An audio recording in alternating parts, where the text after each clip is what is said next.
पंडित ने ये वाला सब्जी तो बहुत अच्छा बना दिया।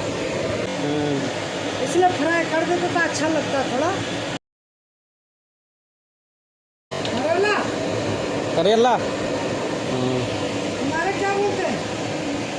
गारोट अखाबी कड़वा कारोट कड़ो कफाबी अखाबी अखाबी।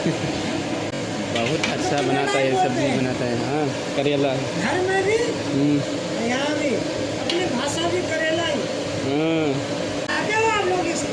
खाता है, लगाते भी होंगे। ये सब्जी बना के खाता है, ऐसे फ्राई नहीं करते।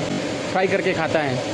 पंडित ने बहुत अच्छा खाना बना दिया है, सब्जी बहुत अच्छा सब्जी बना दिया है। कितना बड़ा घर में ना सब्जी बनाओगे तो कम खाएंगे, कड़वा होता है।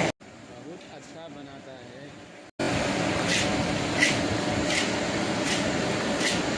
अब ठोक रहे को लोई ना, ठोक रहे